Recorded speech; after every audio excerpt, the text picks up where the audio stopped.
Bismillahirrahmanirrahim. Assalamualaikum warahmatullahi wabarakatuh. Selamat pagi rekan-rekan mahasiswa semuanya.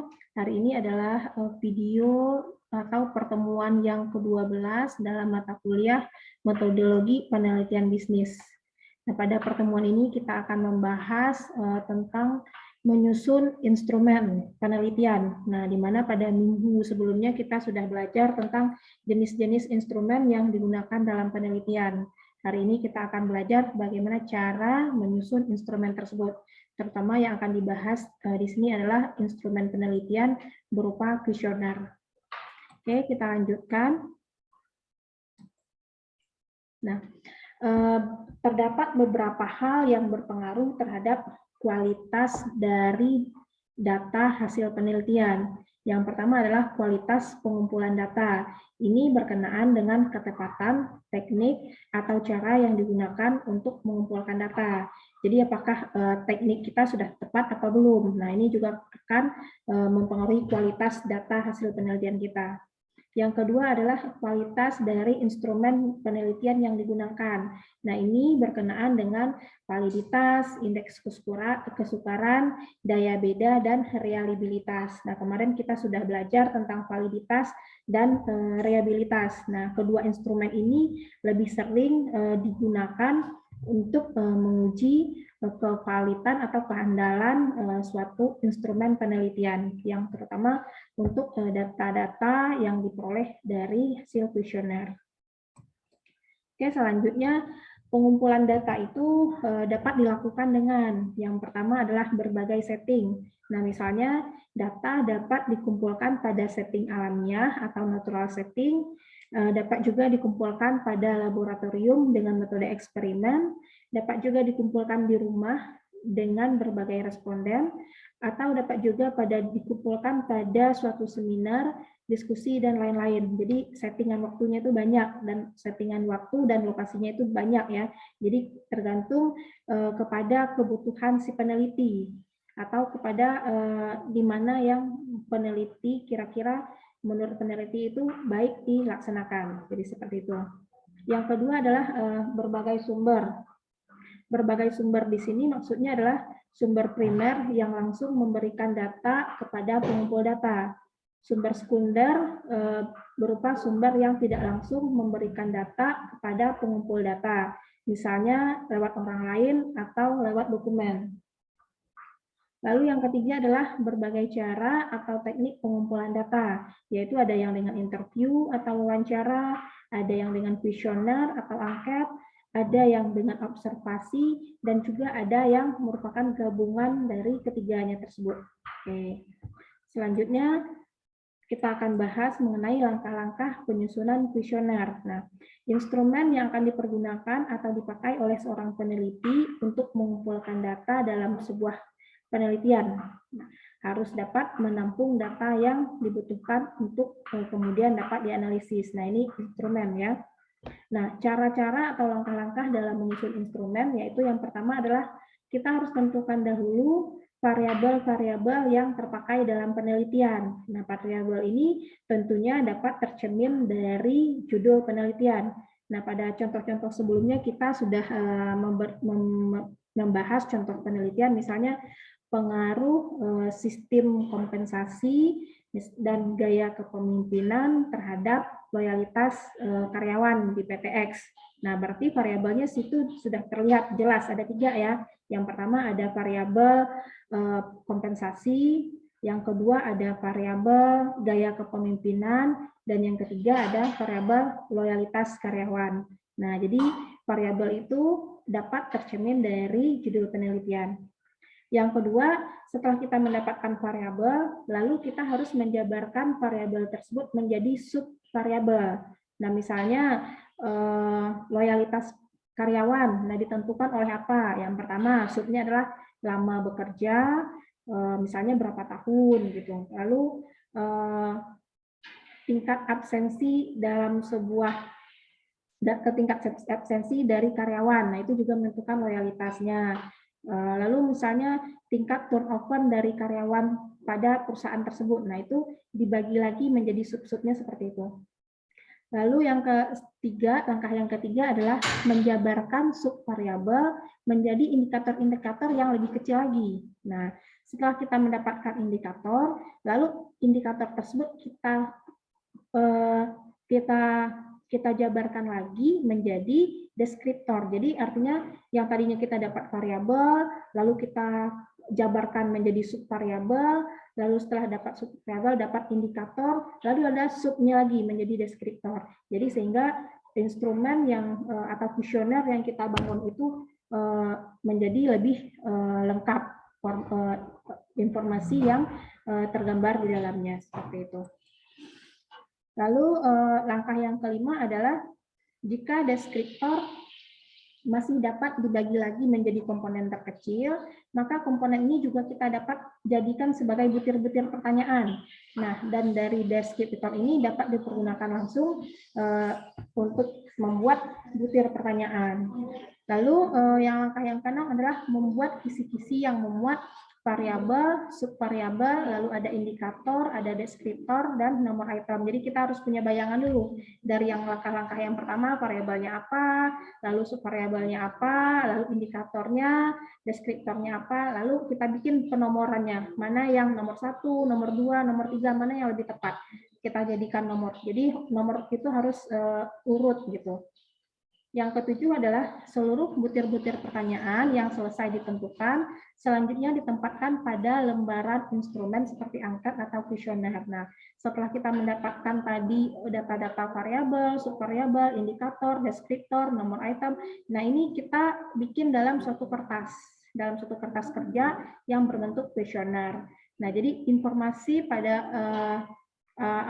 informasi pada kuesioner ini nantinya akan dapat seinformatif mungkin. Artinya banyak informasi yang dapat digali dari kuesioner yang telah kita buat gitu. Jadi makanya perlu pemisahan-pemisahan dari hal variabel yang besar menjadi deskriptor yang lebih kecil seperti itu ya. Selanjutnya kita akan mempelajari bagaimana cara membuat kuesioner. Nah, kuesioner ini merupakan suatu bentuk instrumen pengumpulan data yang fleksibel dan relatif mudah digunakan. Jadi umumnya untuk penelitian yang bersifat kualitatif, untuk penelitian itu biasanya banyak yang menggunakan kuesioner gitu gitu. Jadi selain menggunakan data primer, juga penelitian juga banyak yang menggunakan kuesioner sebagai alat untuk pengumpulan datanya. Nah, data pada kuesioner ini adalah data yang mudah diperoleh, merupakan data faktual, sehingga hasilnya bergantung pada subjek penelitian sebagai responden. Nah, ini. Yang kedua, hal yang menjadi concern kita adalah bahwa peneliti dapat mengupayakan peningkatan reliabilitas dengan cara penyajian kalimat-kalimat yang jelas dan disampaikan dengan strategi yang tepat. Jadi kita untuk keberhasilan suatu kuesioner atau bagus tidaknya suatu kuesioner itu adalah tergantung juga ditentukan oleh kepintaran atau kejelian si peneliti untuk membuat kalimat-kalimat yang atau yang berisikan butir-butir dari kuesioner gitu. Jadi sehingga nanti datanya itu lebih valid dan reliable ya. Oke. Selanjutnya kelemahan menggunakan kuesioner. Nah, terdapat beberapa kelemahan dalam menggunakan kuesioner. Yang pertama adalah pengumpulan data menggunakan kuesioner, yaitu jawaban yang diberikan responden bisa direkayasa atau responden tidak sepenuh hati dalam menjawab pertanyaan. Nah, ini merupakan suatu tantangan bagi kita ya. Kadang-kadang seperti itu kenyataan di lapangannya. Kadang-kadang mereka asal nggak terlalu dibaca langsung main contreng-contreng saja atau langsung isi-isi saja gitu tanpa diperhatikan betul-betul deskripsi kalimat yang ada dalam kuesioner tersebut. Yang kedua, kelemahannya adalah daftar pertanyaan cenderung tidak fleksibel. Nah, yang ketiga, pengumpulan sampel tidak dapat dilakukan bersama-sama dengan daftar pertanyaan. Yang keempat, daftar pertanyaan yang lengkap itu sulit dibuat. Jadi ini tergantung tingkat kemahiran si peneliti. Apakah dia bisa menjabarkan variabel menjadi subvariabel, kemudian dari subvariabel menjadi indikator, lalu dari indikator menjadi deskriptor. Nah, itu merupakan suatu hal yang sulit untuk dibuat gitu. Lalu dalam membuat kuesioner tersebut ada beberapa hal yang harus diperhatikan. Nah, ini menurut Emory terdapat 4 hal yang harus diperhatikan yang merupakan inti dari kuesioner. Yang pertama adalah adanya subjek. Subjek itu adalah individu atau lembaga yang melaksanakan riset. Yang kedua adanya ajakan, yaitu permohonan dari peneliti kepada responden untuk turut serta mengisi secara aktif dan objektif pertanyaan maupun pernyataan yang tersedia pada kuesioner. Yang ketiga adalah adanya petunjuk pengisian kuesioner, di mana petunjuk yang tersedia harus mudah dimengerti. Jadi kalau kita membuat kuesioner harus ada petunjuknya. Misalnya pilihlah 4 bila A, misalnya sangat setuju sekali, misalnya 3 adalah sangat setuju, lalu 2 adalah kurang setuju, dan 1 adalah tidak setuju. Nah, itu informasi-informasi petunjuk pengisian kuesioner itu harus jelas dalam lembaran kuesioner kita. Yang keempat adalah adanya pertanyaan maupun pernyataan dan tempat mengisi jawaban, baik secara terbuka ataupun tertutup, semi tertutup ataupun terbuka. Dalam membuat pertanyaan ini jangan lupa memberikan isian untuk identitas responden. Jadi dalam membuat kuesioner itu kita harus mempunyai tempat untuk jawabannya. Misalnya umur responden adalah misalnya kita bikin misalnya dalam rentang 30 sampai 40. Lalu 40 sampai 50, lalu 50 sampai 60. Nah, itu adalah bentuk pilihan. Lalu misalnya kalau yang contoh pertanyaan terbuka, misalnya apakah menurut pendapat Anda gaya kepemimpinan mempengaruhi loyalitas? Nah, nanti ditulis di bawahnya jawaban Anda adalah titik-titik. Nah, titik-titik itu merupakan space atau spasi yang kita jawab, yang sediakan untuk customer atau untuk responden dapat menjawab pertanyaan kita. Nah, itu contohnya. Lalu selanjutnya jenis-jenis pertanyaan. Nah, jenis pertanyaan yang ada dalam kuesioner sangat bergantung pada variabel yang hendak kita ukur. Lalu jenis pertanyaan juga sangat dipengaruhi oleh jenis metode penelitian yang digunakan. Yang ketiga, untuk penelitian yang kualitatif, maka lebih banyak pertanyaan-pertanyaan terbuka, bahkan hampir semua open question. Jadi pertanyaan terbuka ini maksudnya pertanyaan yang tidak kita tentukan jawabannya, tetapi itu adalah merupakan suatu opini atau pendapat dari si responden kita. Kalau yang pertanyaan tertutup artinya pertanyaannya kita sudah sediakan jawabannya. Jadi responden hanya tinggal memilih atau mencentang salah satu dari beberapa alternatif jawaban yang kita sediakan. Yang keempat adalah untuk penelitian kuantitatif, maka lebih banyak pertanyaan-pertanyaan yang tertutup. Nah, atau juga bisa berupa gabungan keduanya. Misalnya, apakah Anda setuju bahwa gaya kepemimpinan berpengaruh terhadap loyalitas karyawan? Misalnya jawabannya adalah ya, lalu kasih alasan titik-titik. Dan kalau tidak, kasih alasan titik-titik. Nah, itu merupakan gabungan terbuka dan tertutup. Jadi ada pilihan, lalu si responden juga bisa mengisi untuk jawaban yang pertanyaan yang bersifat terbuka. Gitu. Jadi sesuai dengan pendapat si responden tersebut. Selanjutnya adalah kita akan membahas mengenai tahapan membuat kuesioner. Nah, di sini ada beberapa step atau langkah dalam membuat kuesioner. Langkah yang pertama adalah spesifikasikan informasi yang diperlukan. Jadi di sini kita harus bisa memastikan semua informasi yang didapat seluruhnya untuk menjawab permasalahan dan permasalahan penelitian, hipotesis, karakteristik dan tujuan penelitian. Nah, dalam step yang pertama ini juga target populasi juga harus jelas. Jadi informasinya harus spesifik. Gitu. Langkah yang kedua adalah tipe metode wawancara. Nah, kita tentukan tipe metode wawancara yang dilakukan, apakah time settingan alamiah atau lokasinya di mana dan sebagainya, waktunya kapan, gitu ya.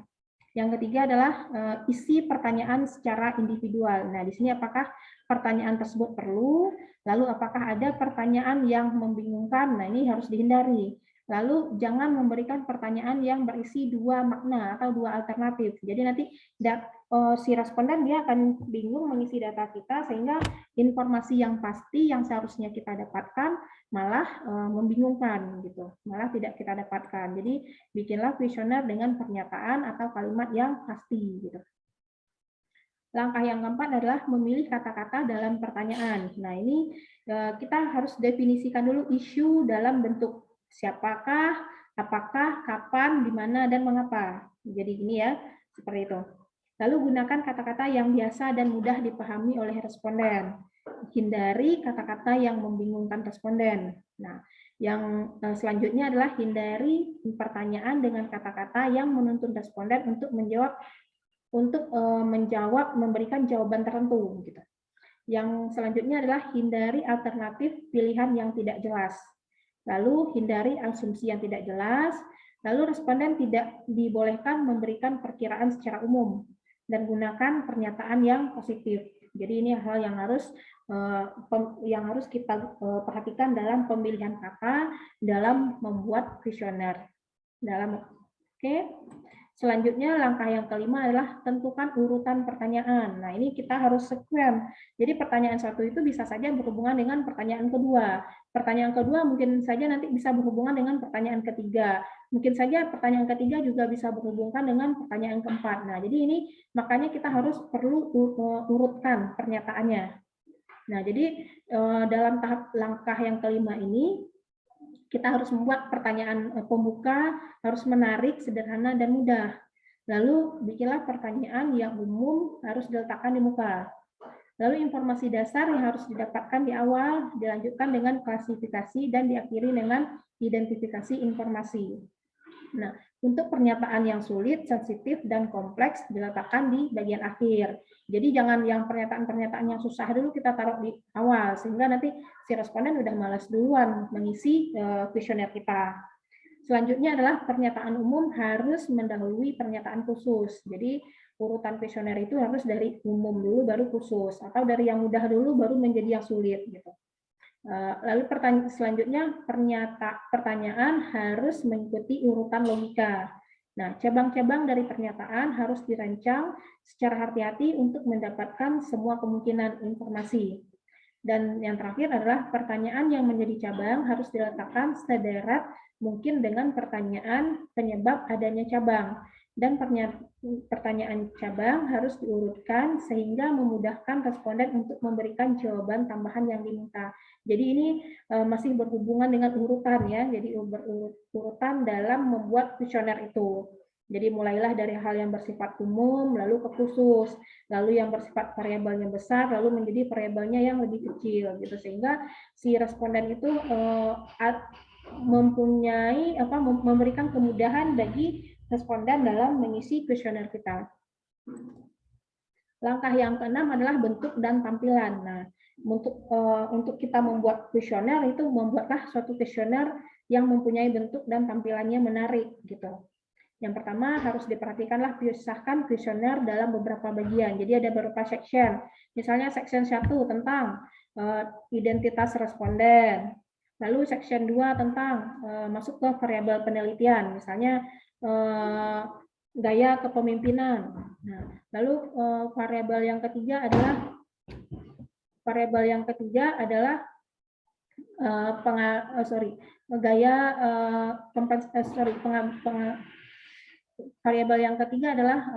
kompensasi. Nah, bagian kompensasi. Dan variabel yang keempat adalah section atau bagian yang keempat adalah tentang loyalitas karyawan. Jadi harus kita bikin tampilannya, kita bagi-bagi menjadi beberapa bagian sehingga akan memudahkan memudahkan responden dalam mengisi kuesioner kita.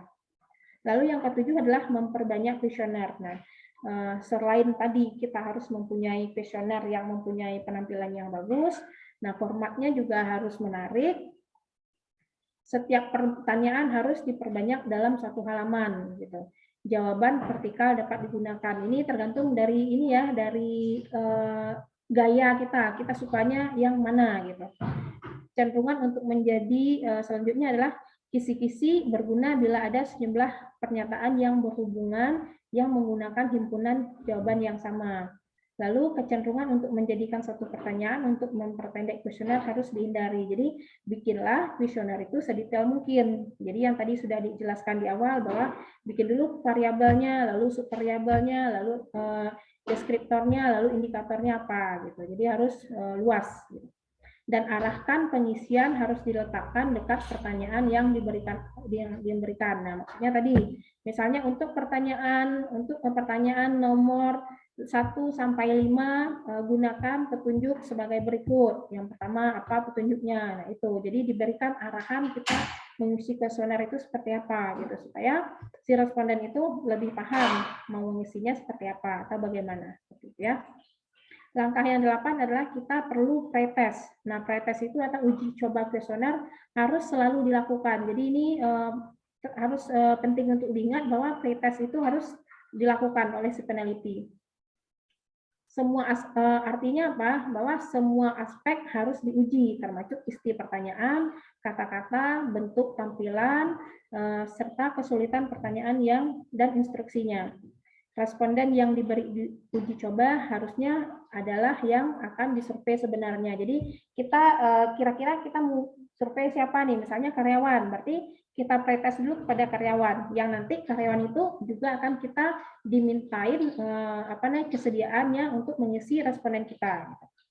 Lalu uji coba ini diawali dengan menggunakan interview secara personal. Nah, bila survei ingin dilakukan dengan menggunakan telepon atau email, nah uji coba juga dapat dilakukan dengan cara yang sama.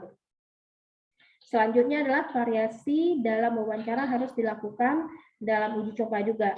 Nah, ukuran sampel dalam uji coba minimum itu adalah 30 responden. Jadi supaya nanti